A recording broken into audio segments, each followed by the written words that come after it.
Welcome, Surya. I'm really happy that finally we could connect and we could chat about all things you and I are working together every single day. It's really interesting when I chat with fellow, marketing leaders, because it's much more. It resonates with me much more, and we understand things in a better way. Why do so many providers end up sounding exactly the same even with their products aren't? First step should be, like, as marketers, as founders, how can we stand out? But if they don't work on the foundations, then the market, the audience, the clients, they can't take them seriously. As I said, let's get uncomfortable. So is this a marketing problem or leadership problem?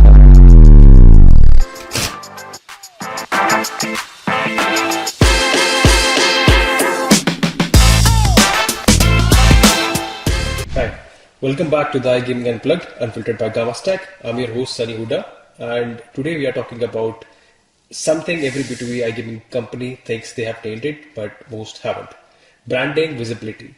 And why so many great products still feel invisible. And this episode is called From Invisible to Irresistible, Building a Magnetic B2B Brand in iGaming. And I have, the guy who has nailed everything when it comes to branding in the iGaming industry, Surya Palli, creator of iGaming Real podcast and community. Surya, you can correct me if I'm by mistake I recall the name wrong. Former marketing mind at Sigma, WA Technology and Betson Group, and the host of the Magnetic Palli Show. Welcome, Surya. Thank you so much, Sunny. It's been great to finally connect. I know we tried a few times and we couldn't do it because of several things, but I'm really happy that finally we could connect and we could chat about all things you and I are working together every single day. We want to do marketing, we want to do things better way. So it's for me, it's really interesting when I chat with fellow marketing leaders, because it's much more. It resonates with me much more, and we understand things in a better way, because we do things every day, and we know how small things can take a long time, but it only appears like a small thing on the outside. So I'm really looking forward to this chat, and thanks for the great intro. Yeah, I think when it comes to talking to fellow marketers, it's like it feels more practical than theoretical. So every time you can connect with them when they are saying this I made the small changes and it worked.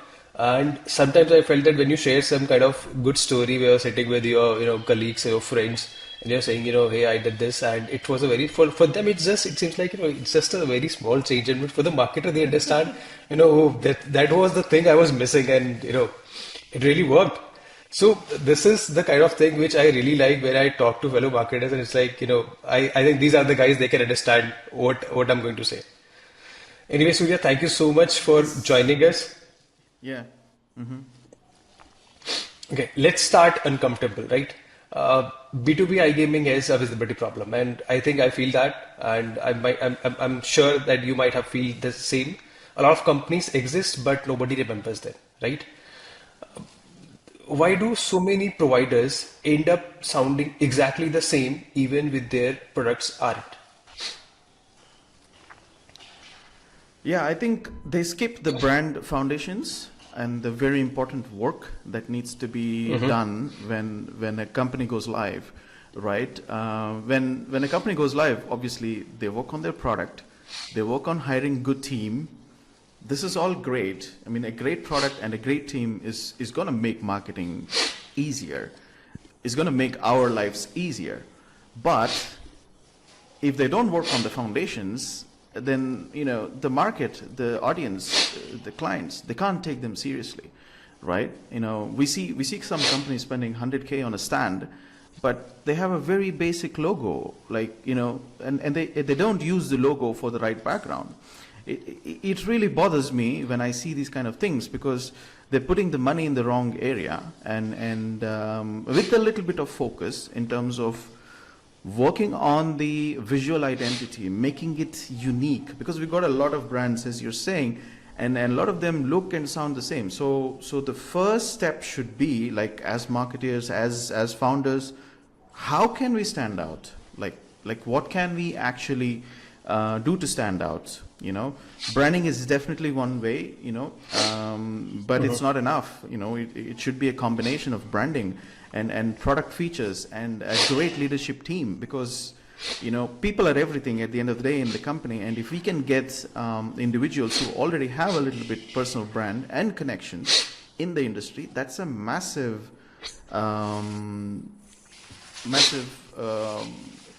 you know, achievement for the brand in the initial days.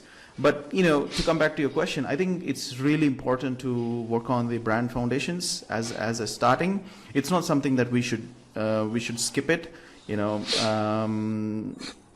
as we work on the product. You know, it has to be in the default manual that once the product is live, the branding is a must.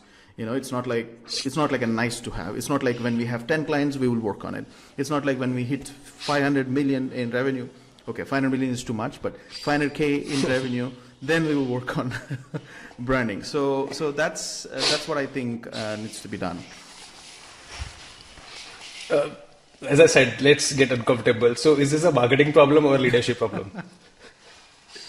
It is a leadership problem, because, you know, marketing, I think, can always want to do a great job. You know, we are here to do the best job possible, but 50% of marketing leaders' job is convincing internally that why something needs to be done.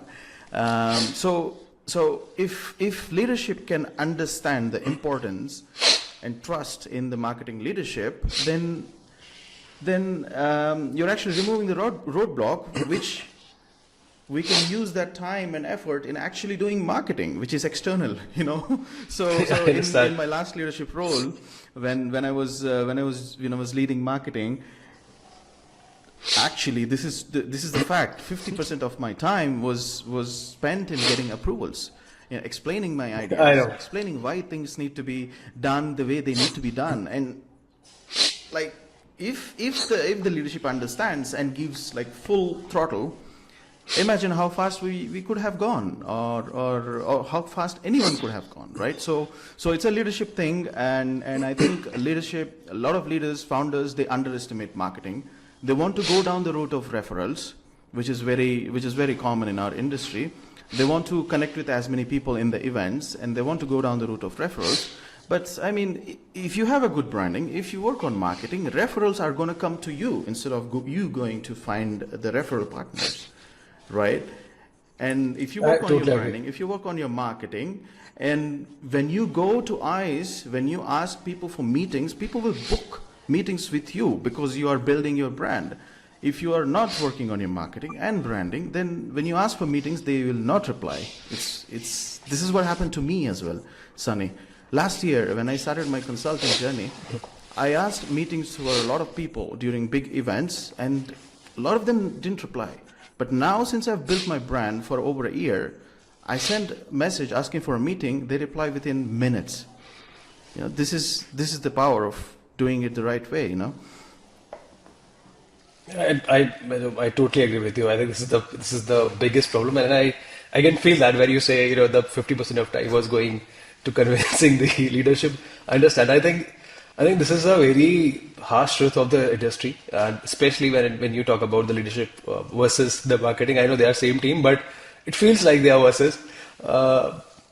It is very difficult, I would say. I think this is the most difficult part of the job. It's strategy creation and execution, working with your team, analysis. I think these are all there. And when you become a leader, when you start leading a team, I think all these things, you get used to it. It's like your, you know, bread and butter. But when it comes to, you know, you have an idea, you are thinking something, and there's a new idea in your mind, and you wanted to do it. But the first part is you have to make leadership understand, like, this is what I want to do, and this is going to be the impact. Even as you said that, you know, the industry wants to go towards majorly the referrals, and the second is performance. There is a very, very good debate, and I understand that people wanted to focus more on getting more leads and putting money where they can get the leads directly.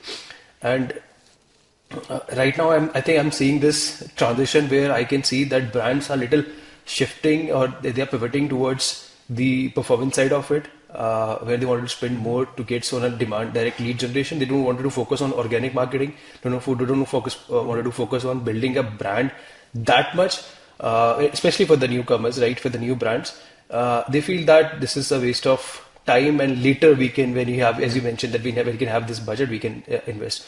But this literally harms their, even the performance. Your CPL goes up. Nobody realized that, right? Even when you start working on branding, you eventually start seeing your CPL will come down, right? Even as you mentioned, your qualified leads, your team they don't have to fight much for the events to get on a call, right?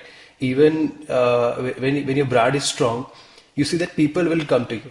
And that is the part that I think people or the leadership need to understand the importance of branding. And even I think this is not just the branding, it's also happening with the organic marketing right now also. Yeah, definitely. And I think it's only going to increase because we have a lot of noise, Sunny. I mean, we know after ChatGPT, after all the AI tools, especially after 2023, the capabilities that AI has are fantastic. And so everyone has these tools, and so they are able to create content, they are able to create marketing that is generic.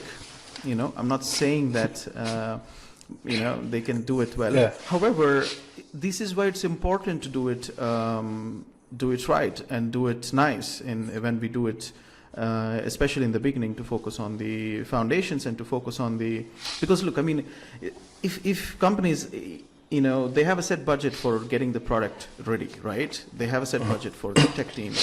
Why not marketing? Like, why marketing needs to wait until they have like first clients? This is the debate that I love.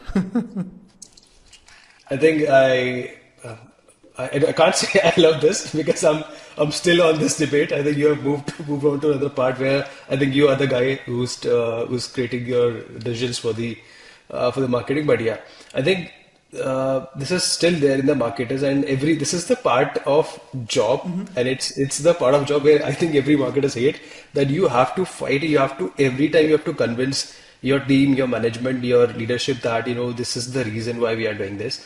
And even after showcasing the results, still next time again you have to convince them again. But yeah, I think it's a part of job. Yeah, I agreed. I mean, I'm not saying there's anything wrong with it. We can do it. However, the fact is there is long-term initiatives, as we know, yes, which is building a brand, and there is short-term initiatives, which is also performance marketing and lead generation and these things. We need both. I'm not saying that one is greater than other or not. It's and. However, it's just that leadership needs to understand that. To build a brand, it takes time. But once we build the brand, the results compound, right? And that is what I am seeing personally with myself. I started consulting, being on my own in May 2024, and I was lucky enough to get a few referrals in the beginning from my ex-managers and CEOs, and things went well. However, I lost clients very quickly in 1 month, and it was really difficult to kind of survive. And it took time for me to build a brand and be seen and known in the industry. So it took more than 1.5 years, and I survived during the 1.5 years, and this is why, and this is also important because most of the brands, if they're not able to invest in long-term building a brand kind of thing, it needs to be planned out that okay, we are going to invest in this long-term initiatives. And this is the plan for it, and which means we're not going to ask the marketing leader, where are my leads in the end of month one, right? Because this is a long-term initiative. So as long as we define it, we kind of explain it, we plan out the OKRs, things are great, but a little bit of understanding and how do I say, and support from the leadership, I think goes goes a long way in terms of making things happen on the marketing department side. I think I totally agree with you. Uh, Real consequences you have seen, longer sales cycles, price pressure, or being treated like a commodity. Yeah, definitely. So let's say if we consider B2B iGaming space, there's a lot of platform providers. There's a lot of technology providers. Essentially, everyone kind of provide a similar core technology. What stands out for operators who are looking for new solutions is A, how many clients are live with a platform, and B, the service and the support that the platform company provides during the time of when they go down, or when they need something up, or when they need features. So these are like the things I see, and the other thing that is also important is when a company works on differentiating themselves in this sea of sameness, as we say it, we can charge premium prices. Of course, this takes time to build the brand, but once it is built, and once there is a certain level of feeling that we induce into the brand, definitely people and audience feel attracted towards it, and that's when we can charge premium prices, because people want to be associated with good brands and brands that are doing something differently, right? So that's one thing. And also sales cycles, because previously my sales cycles were even though I'm consulting and solo consultant in the industry, I also have similar sales cycles as any other B2B company, Sunny. Like, I have a chat with someone and then they come back to me maybe 2 or 3 months later, because obviously I understand they don't have a read right now when I spoke to them, or they have some procedures or whatever. But right now, like in the last couple of weeks, things have been moving really quickly. Like, we chat on WhatsApp, I send an agreement, things happen in a week now. So obviously the sales cycles have been reduced, and this is from my own experience. And this is what is going to happen once we are able to build that attractive, magnetic brand, and we are able to build certain followers.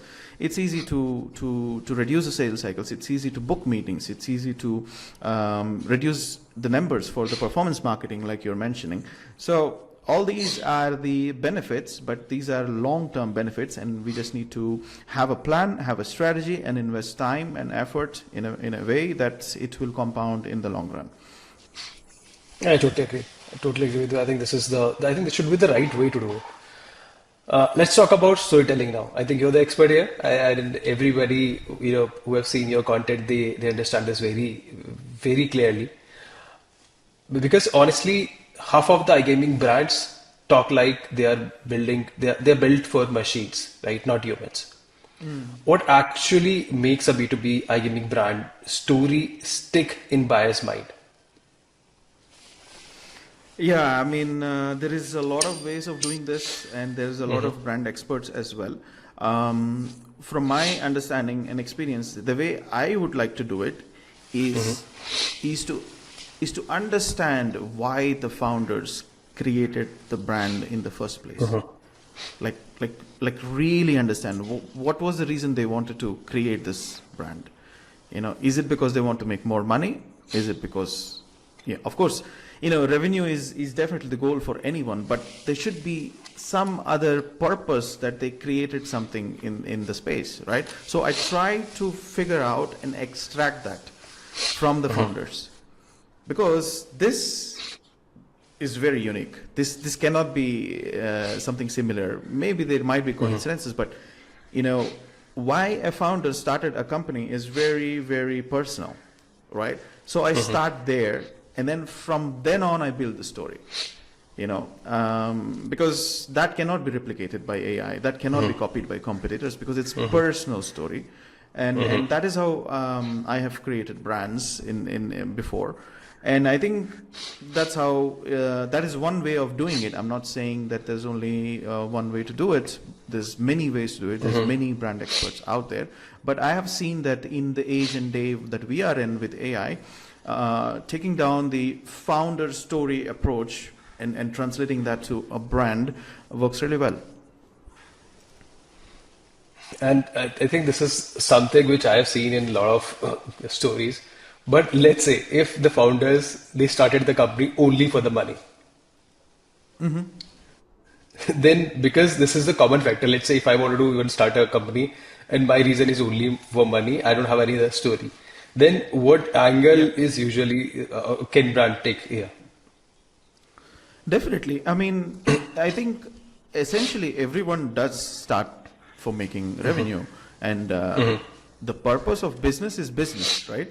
You know, someone really famous said this, and so I'm totally aligned with that. I think as a marketer, my goal here is to extract it. Not every founder know why they started it, but there is a reason. You know, there is a way to ask the questions, and there is a manner that we can extract this out of them. Even they might not realize that. So, for example, I'm going to ask a question like, what is it that you are frustrated about iGaming platform providers in the market? Me personally? So this is, I'm just saying, like I usually ask this to founders because, you know, I think that founders do start a company based on some level of frustration or some level of a problem that they see in the market and which they wanted to fix it. Because if the problem statement is not clear, then there is no product market fit or service market fit, right? So if we go to the core of that and help them understand and extract that, that is where I think we can create the foundations, the story, and great marketing. I think as you mentioned in the starting that when a brand start focusing on a product, it has to be a balance from the core, right? And this is what aligns with your story, as well. Because if you don't understand, if you're building a product, you have to understand what is the story, what's your what's the sentiments that you have related to that problem statement, because you can fit the brand and the product and with your story and with the problem statement what you're trying to solve. I think now it will be very easy for users to understand that why it is also important. And I try to make them. I think I was having a discussion with somebody. I think I was coming back from a recent G2E event. I was in a flight. Somebody was sitting next to me. And they were asking why. I was like, I was a marketing director and shared my story. And they were like, he was a startup developer and he started his own company. I was like, then the thought and the question, the statement, what he said was what me as a marketer I've heard a lot of time, and I'm pretty sure you have learned a lot of time. And that is, if the product is super nice, then you don't need marketing. And there's a debate which we usually hear about that good product don't need marketing. What's your comment on this? Because at that moment I was like, man, I was explaining this to many fellows and I'm not going to do that. I'm going to sleep. No, I mean, this is the age-old debate again. But my opinion is very simple. It's like, unless you're innovating at the level of ChatGPT, at the level of OpenAI, I think all products can be replicated very quickly these days.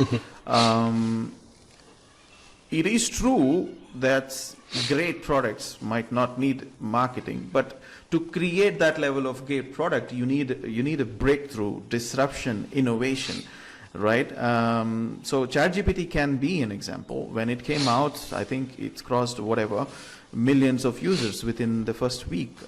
Of course, because there was nothing like anything before, and that is an innovation, like innovation in the sense of innovation, not for the sake of buzzword, right? So if that is the case, yes, it might be true. But if you are another AI wrapper customer support, right? What is the additional innovation that you're bringing to the table? Maybe you're I don't want to go down that road, but I'm just saying that it's really important to have a good product. This is bare minimum, right? Yeah. This is like entry ticket into the game. Good product is bare minimum. The second most important thing is having a good leadership team, C-levels, who have experience, better if they have personal brand, and who are well connected in the industry. This is the second most important thing. These two things are great in itself. Having a great leadership team, well connected people, you might get a few clients in the beginning, but to scale, you need the word out. And that word out is done by marketing, right? Great products can be great. However, people need to know about it, and that's marketing's job to make sure that the product is great. It needs to be said out loud, and marketing is just an amplifier, right, Sunny? If we have a good product, if we have a good leadership team, marketing can do a very good job in amplifying everything.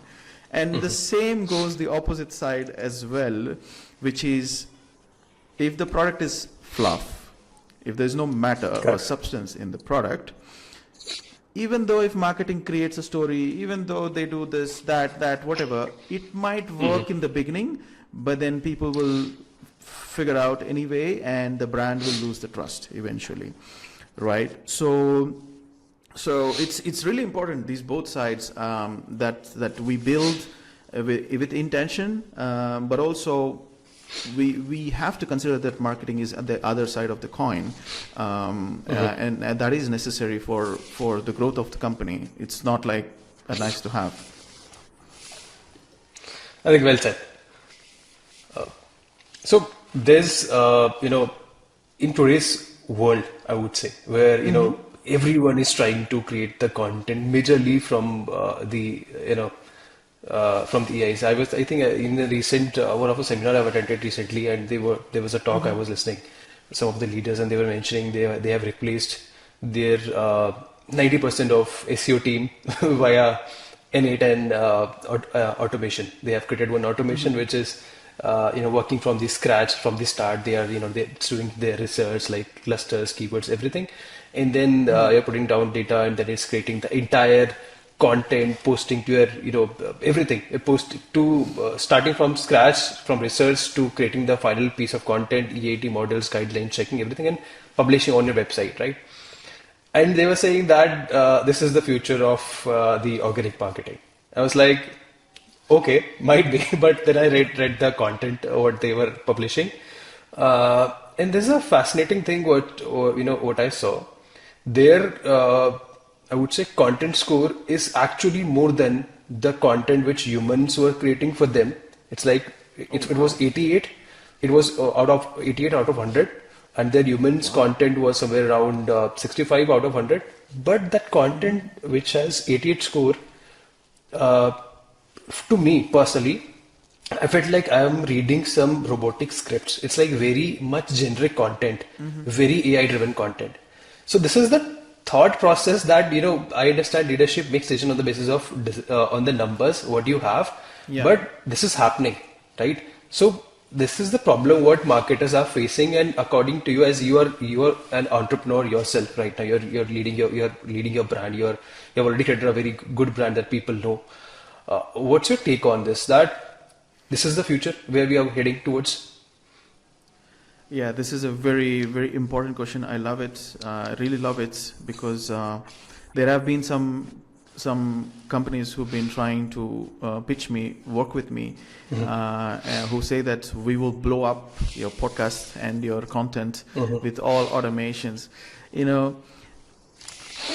I do see that we are seeing the shift. I do see that there might be some benefits to it. I'm open to trying it to see how it is going to go.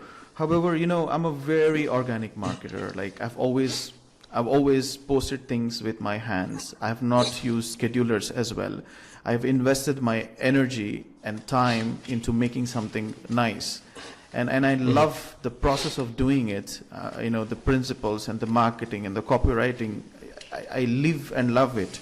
So for me, you know, I really can't relate or resonate to fundamentals. So for me, it's really hard to resonate and relate with all the automated copy and automations and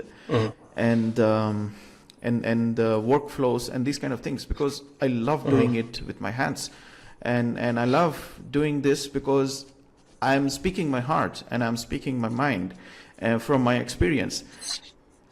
I think personally this will matter because people will crave for authenticity. People can smell, can feel what is AI and what is not. There's a big debate about this again, and I also do a lot of polls to see what people think, feel, and behave in my communities. You know, people are not admitting this publicly. However, I do have an intuition and feeling that the need for authenticity and content that is truly created from experience will be more valued. And I have stopped using AI completely for my LinkedIn posts. It's been maybe a month and a half or two, just because I wanted to test it. And in this test, I must say that my engagement has grown 2.5 to 3 times. You know, I'm keeping the post short. I'm writing it from my experience. I'm writing it in my perspective. Me, you know, I have learned XYZ, and I've seen like huge improvement in terms of engagement. But people are not agreeing to this publicly. People are saying AI or no AI, it doesn't matter as long as it makes sense. Probably because they use AI and they don't want to, you know, admit it publicly. So they say AI text doesn't matter, it's okay reading.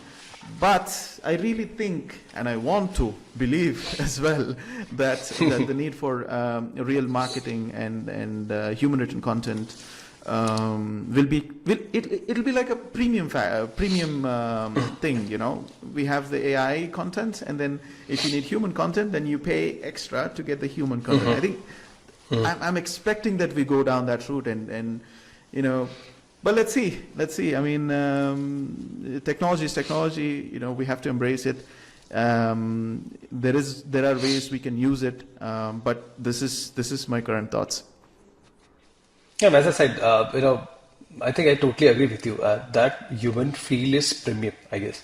Because as I said, I saw the difference between their scores, and again, I used an AI to just check the scores. But there's a difference that AI content or the content what they're writing right now, it has the score was around 88.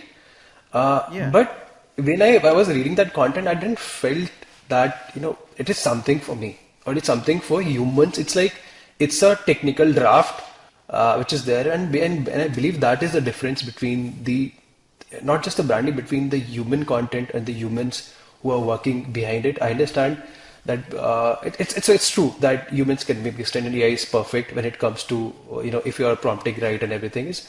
But I think that mistakes and even that feel what you're using, and even when you're writing a content or everything from your experience with your hands, that gives that content a piece of emotion which user can connect.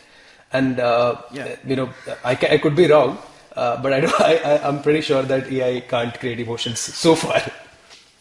Yeah. I mean, we have great movies in Yeah, our you know, in India as well as I think yeah, internationally for as sure. well. But in any case, the thing is, I'm not saying I'm not using AI, Sunny. I am using AI in some areas. Let's say, you know, there is podcast episode detail pages on my website, and I use AI to summarize and create, let's say, top 5 takeaways from this podcast, which is a reading piece, right? Of course, you know, I'm a solopreneur, so you know, I don't have all the time and resources to create Yeah. all these things. I do use AI where in those kind of situations, in those kind of purposes. However, when it comes to my LinkedIn, it's very sacred to me. Like it's something that I've invested a lot of energy, and this is where I think you know, I would love to keep it just me talking to my audience, right? And I think even companies should consider doing this, Sunny, because you know, if we are able to create that human connection through through writing like we talk. Of course, if the company has a brand voice, we will follow that brand voice. And this is also very important. Tone of voice of a brand is very important. How do we communicate? What kind of tone do we use? You know, are we always funny? Are we bold? Are we aggressive? Are we, you know, so whatever the tone the company has, I think it's important to use that and write it in a way that that it creates emotion, that it evokes emotion, right? At the end of the day, it's all about evoking emotions. That's what we are trying to do here as marketeers, and I think companies should really consider that. But let's see what happens. Yeah, let's see. Let's wait for the next turn. What do we see? As you mentioned, LinkedIn is, very premium, I would say. That premium feel, premium connection for you, because you are very much invested. You're doing first of all, you're doing a fabulous job there. I really like your LinkedIn content, and that's why I wanted to ask this question. And this is for the marketers, like whoever is going to listen to this podcast. I think that is the question for them. According to you, what works better? Is it a founder stories, customer stories, or category stories? What was the last one? Sorry, please. So I was asking, according to you, what works better? Is it founder stories, customer stories, or category stories? What is a category story?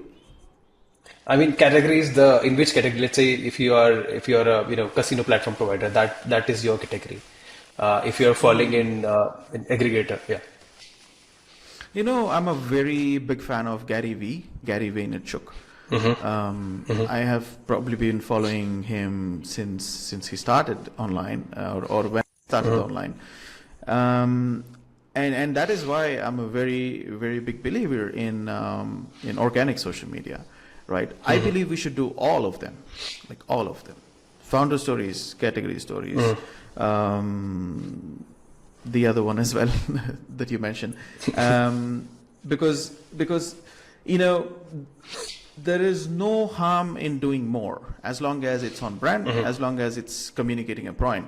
And when I was in my previous company, in 1 month we used to do 40 posts on LinkedIn. Yeah, now things have changed. Now the company page focus has changed. But if we can create scale, and if we can do great quality at scale, that is how people are like, what is going on with this brand? They are everywhere. That's what we want to create, because it's not an either or question. I think the founder stories are important. If the founders don't want to be shown, I do understand. We are in iGaming business. Someone needs to be the face. It could be head of sales. It could be chief business development officer, whoever, right? We need to pick 2 profiles, C-levels, ideally.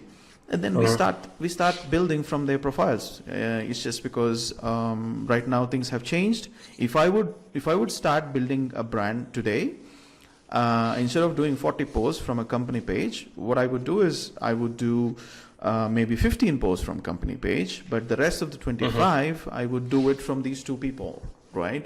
And then obviously marketing manages this.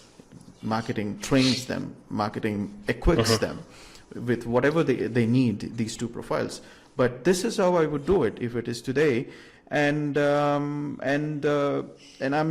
really big believer in doing the quantity and matching the quality as well, not compromising on quality. Even if something is like 1 inch not aligned, I even without looking at the design, I can tell my designer, hey, this is not aligned, and I won't let go, because these details, it's not just perfection, it is commitment to excellence. Right, and this is what I've always believed in. Like, when we don't compromise our core values, when we match excellence with speed, when we are able to do it at scale, then the brand growth becomes inevitable. I think you have given the mantra especially for the brands, especially to the managers who are focusing on LinkedIn right now. And I think if you are, I'll ask my team also to, start following this. It's a very good mantra. Okay, Yeah, now definitely. let's get a I little. also want to add one more thing, Sunny, because here, Sure. LinkedIn is a place where we see a lot of people creating a lot of different types of content. There's no judgment in the type of content they're creating. However, we need to understand what we are being known for. Do you want to be known as a funny guy all the time? Do you want to be known as someone who people cannot be taken seriously? Because everything that we put online creates a perception of who we are as a person or as a brand. Can legal companies always create memes from their company pages? Do operators take them seriously if a legal company is posting memes? Like, this is a serious question. Like, we have to be serious about these things, because the perception that we create from the brand stays with people, and it comes back and bites us when we want to make deals. Yeah, I totally understand. I think this is. And I've been seeing a lot on LinkedIn. People post things just for engagement, but that is not going to take us anywhere. Yeah, I think this is happening a lot right now, that people are adapting memes a lot, even for their business profiles, even for their. And I'm not against of memes, to be very honest. Yeah, me Right? too. It's just I think the balance has to be there. Exactly, Sunny. I mean, the thing is, I think if we can get a meme right, it is probably the most powerful form of marketing. But it is very tough to get a meme right. Yeah. You need to understand the company brand inside out, and the market, and what audience are thinking, and to match everything in a context. So meme marketing is really tough, but if you can get it right, it's going to work really well. However, there is a balance, as you said. If you're always posting memes, then you can't be taken seriously. Once in a while, it's okay. I think you can connect with people, and it's fine. And this is the important part, that people, some brands I've seen it, right? The balance we can't see. I don't see that balance right now. And see, people are now following the engagement metrics more. It's good. It's good for their social media team, to be very honest. It's not good for the business to be, because when you're in B2B, especially in B2B zone, your leadership and your profile building is all about, it's an end game. It's a loop that comes back to your business. You're doing all this, either you are educating people because you want to educate people, you want to share your experience. That is fine. In the second goal, when the brands start focusing on their leaders' profiles, as a thought leadership profiles, and when that meme and that the seriousness of that content goes a little off, in people start focusing more on engagement, and we understand that the easy engagement comes with the funny content and the memes and the content. But I believe that content is not that much aligning with the B2B market. That is the practices which we see in B2C, right? Where that you actually wanted to resonate with your brand. It's a good example. I would say there's a brand called Paperboat. I'm pretty sure you're aware about it. Yeah. And their Instagram is fabulous, right? Yeah. It's like I have never seen a brand where, let's say, I don't drink Paperboat drinks at all. I've never tasted it, to be very honest. But I follow that brand from such a long time, and I have seen a lot of people following that brand because their social media presence, like the stories, the nostalgia, what they give you on their Instagram, on the social media, because they have that brand presence. In similar kind of practices, I've seen where people are coming and creating the content which is not aligning with the B2B. That is more aligning for B2C. They're getting more engagement. That is true, and that is the quick numbers, which is decisiving you bad, because you're seeing that number and you're happy because you're getting a good engagement. But at the end of the day, what was your goal actually? You were doing to support your business. You were doing this to actually promote your business, right? And that, as you said very clearly, that you need to have a balance, because this is going to give you a negative impact when you will sit on a sales table when you will sit on a table, or where people will start actually considering you. So this is actually happening. People are running towards the engagement. Yeah, and also the other point I want to add to that mix is, a lot of people like to complain. A lot of people like to share negativity. Obviously, again, or to basically rant type of posts, and that also gets a lot of engagement, right? But again, as you said, what is the purpose of this, right? How do I want people to associate with me? How do I want people to perceive me?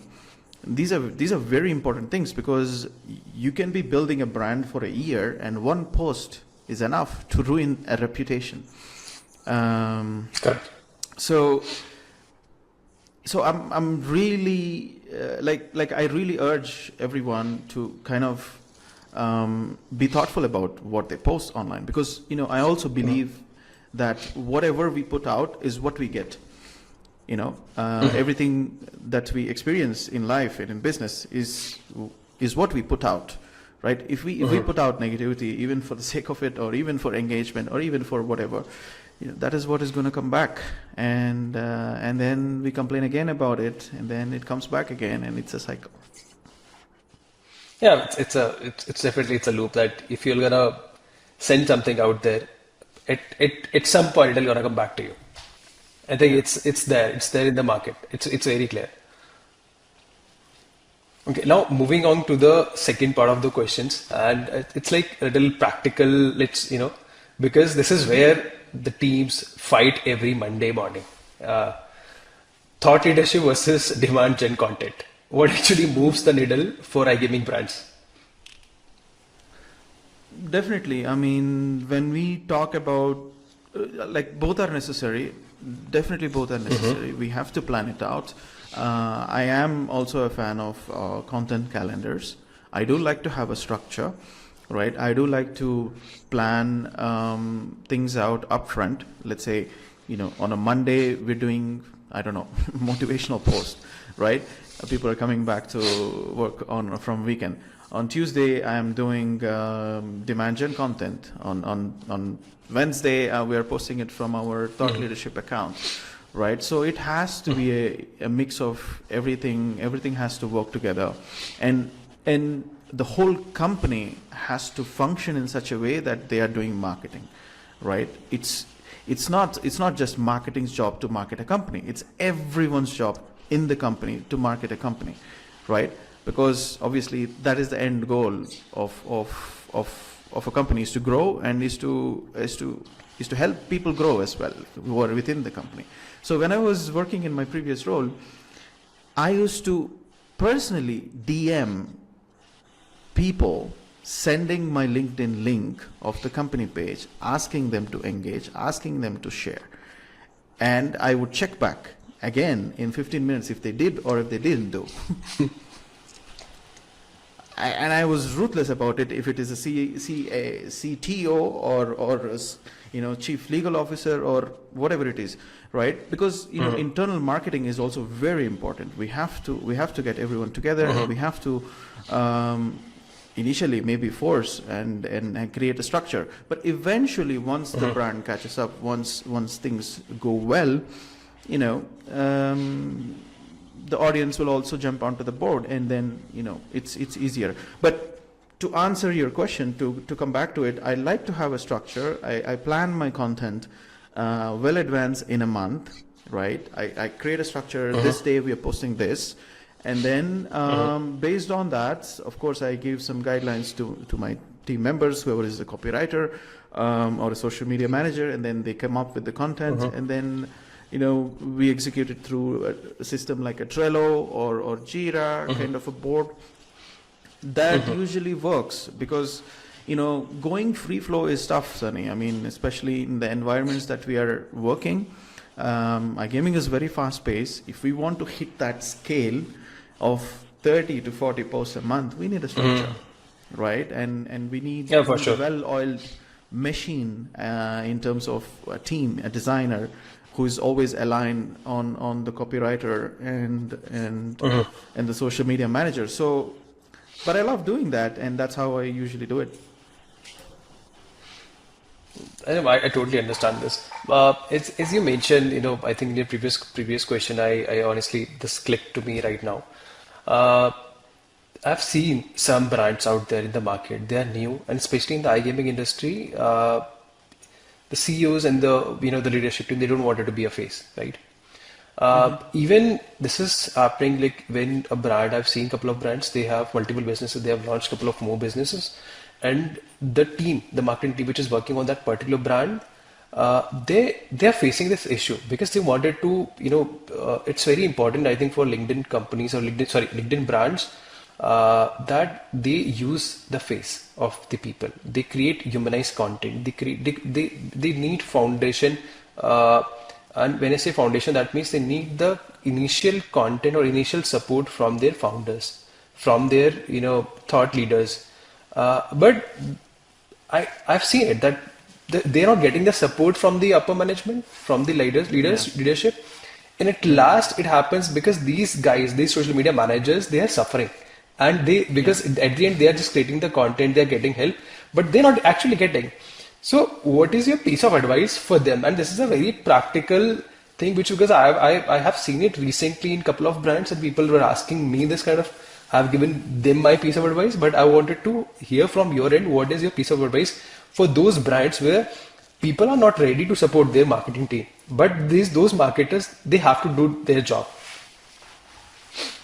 Yeah, I think this is a very tough one because the founders or leadership on the other side, they are also working on a lot of other things, right? They are trying to fix product backlog. They're trying to answer to investors. A lot of things, investors, lot of things. And the thing is, marketing always takes a back seat, unfortunately, right? And in my course of consulting journey as well as leading roles, what I've understood is it's an uphill battle. I mean, it's an uphill battle, and it can be like us marketers, we need to have patience first of all, and understanding and kindness that people on the other side are also trying their best, right? And we need to advocate for the best of marketing over and over again. Of course, it consumes a lot of energy, and this is why the other route is what I would prefer, where the leader or the founder is pro marketing, right? Is a marketing ninja at heart. Those are the kind of founders I would love to work with because it's a smooth sail. It's not an uphill battle, right? And I mean, there's no good or bad or right or wrong here, but in organizations like that, my advice for marketers is to just have patience and just keep advocating and accepting that this is how it is going to be, right? Once we accept some things, if we don't fight, then things are going to be smoother, also in a philosophical way. I think that was my follow-up question, but you already mentioned this.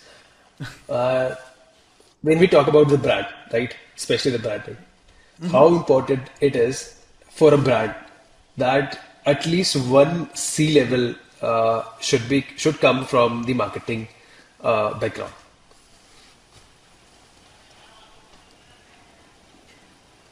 It's a very nuanced question. I think the C-level or CEO or the founder, if he's the acting CEO, they need to understand the importance of marketing, and they need to let marketers do their job, right? As long as they do, there are some really good founders that I also worked with. They don't know much about marketing. They don't understand marketing, but they understand the importance of marketing. And they let people do their job. They let marketing leaders do their job. Those are also fine, right? Like, I mean, I don't know anything about technology. Like, I'm not a developer. I don't have knowledge on a lot of things. right? I'm not really good at performance marketing either, although I had a couple of roles here and there. I love building brand, storytelling, and the brand side of things. So I don't think it's necessary for the C-level or the founders to have knowledge in marketing. However, they need to understand the importance. And if they do, and if they let people do their job, then I think they would be doing their company a favor, because they are saving the time of their persona. I think this is the keynote, and this is the key takeaway from this podcast so far. This is that the balance, and especially for the brands, the balance has to be there. They have to, if your management, they have to understand that branding is important, and let them, your brand team, do the job. It is because right now, as we started the conversation by saying this, that 50% of the time of the branding teams goes, especially the marketing, goes to convincing your management. That's a fair point, and balance is very important. As you said, performance is there, I understand, but there has to be a balance where you focus on demand gen and where you focus on the branding, which is very important, because eventually you'll see the results when your brand start developing. You will see lower sales cycles. You will see very, very low, I would say, at least not very low, I think it's not the right word, but you'll see a better CPL, Swiss cost per lead, right? I think let's move to the last part of the questions. Please. Sunny, on that part, I think I've seen great change in your brand, like GammaStack and Gamma Plus marketing. I think probably it's because since you have joined in the last year and a half. Thank you. And also I've been having conversations with Arthur's offline. We also talk a lot about this, and he's really pro branding and pro marketing, which is probably also good. And yeah, I mean, that's what I also wanted to share, because it's relevant here, and what you guys are doing as GammaStack is also really interesting. And yeah, I'm looking forward to seeing more of it. I think, as you mentioned, because I think that makes my job a little easy, to be very honest, right? Because Arthur, he is super, I would say he's a marketer by heart, honestly. Yeah. He's actually a marketing professional by heart. You don't have to tell him that, hey, I need your support, or my team, they don't have to actually, follow up. You just text him, and you need a video for, let's say, for eyes, you'll get it. If people ask him, man, we want a next shot, and he's always involved in marketing, very much. So if you'll book a time with him, if you're having a word with him, if you want to talk about the marketing, he has always, fabulous ideas, and that makes, as I said, it is very important part that you let your marketing job, and that is the best part of it. Like, he's one of our C-level, and it is very important. He understands that the importance of branding, and he's very much involved in branding. And as you said, earlier, that marketing, everyone in the company, they have to be a marketer, not the role, but they're marketing their brand. They're marketing their brand, and that's how the brand builds eventually. It starts from your own house, from your own company. I think I'll ask you one last question, and that is about the PR. Since recently I'm listening this from multiple people, I'm getting this from multiple, that PR in iGaming gets a bad rap, right? What does a good PR look like today? Not just the noise. Yeah, this is also a very important question. There are some great companies doing PR very, very well, who have been doing traditional PR from a long time. I think right now the reason we are seeing this is because it has become too normalized, right? So in a calendar year, we may probably have 8 important events to attend, and everyone knows the plan. Okay, XYZ company is attending ABC event, and everyone knows what is going to be in that PR. So, the thing is, the audience and the market has accustomed to how it has always been done, because obviously it has been done for a number of years. And now with AI in the picture, things get even more complicated. I think that's why we are seeing these in the market. There is the right way to do the PR as well,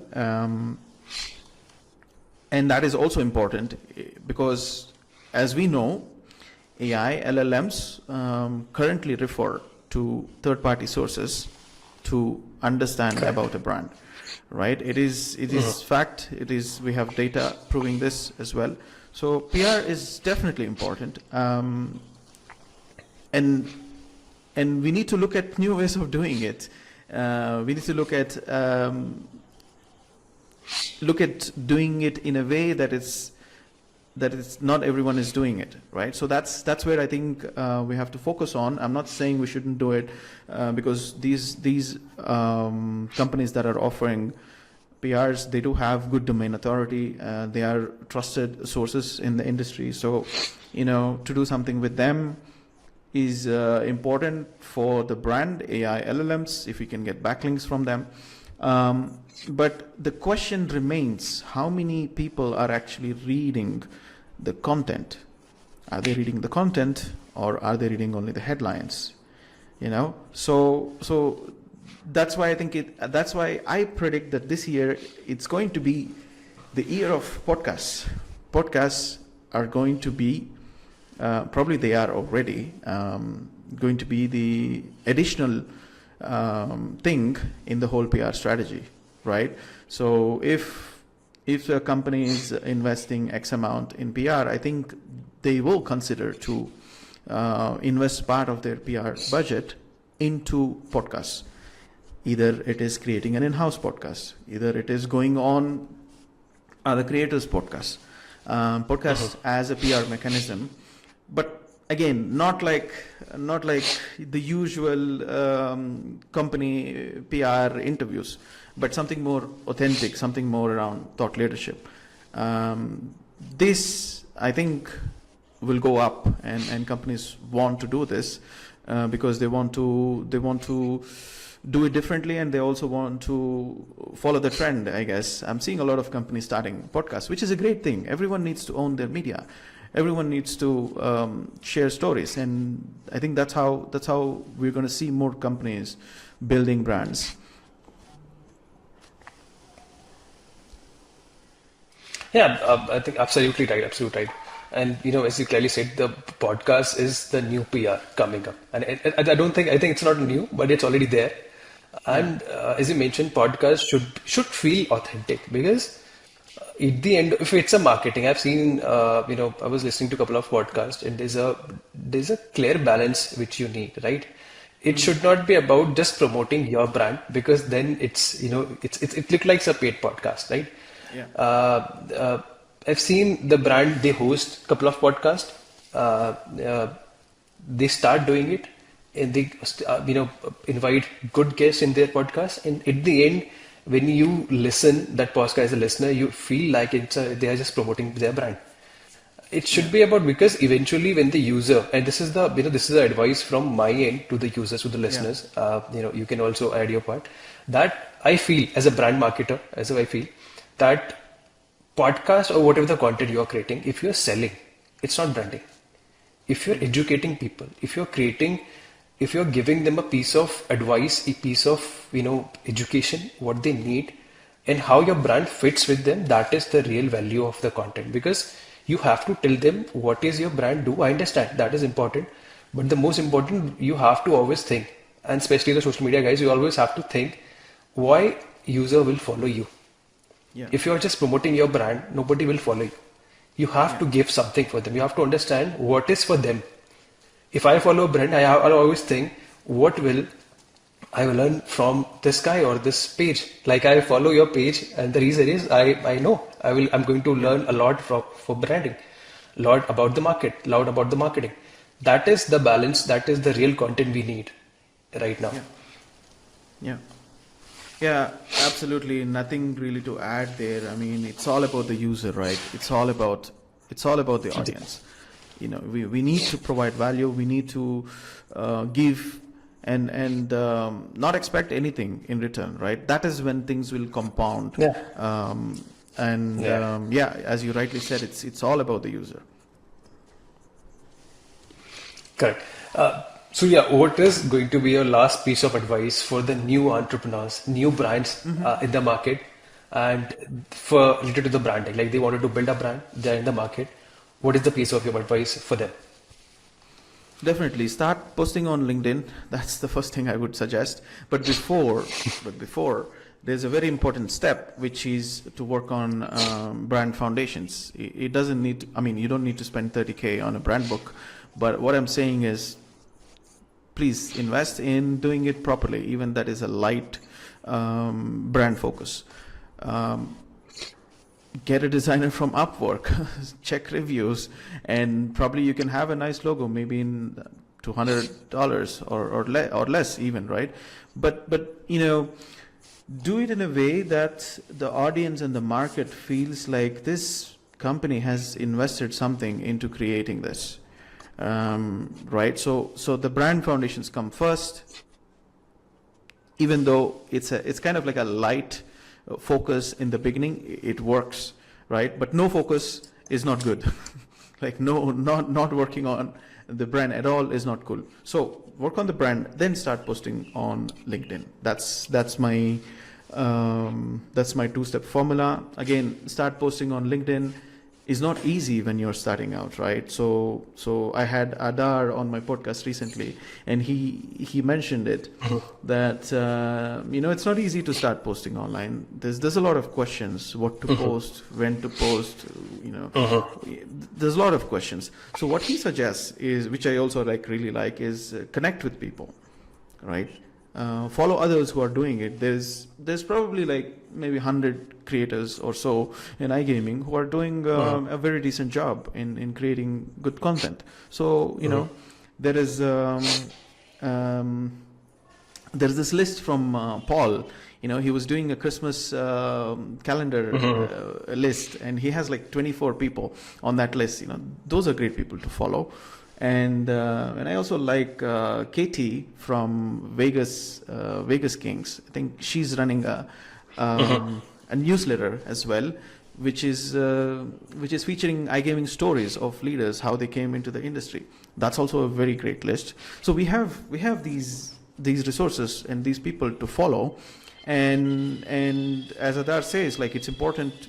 It's easier to follow people, to connect with them, to understand, to see what is working for them, and to find your place within there, because maybe you might not resonate with all these creators, maybe you might resonate with a few.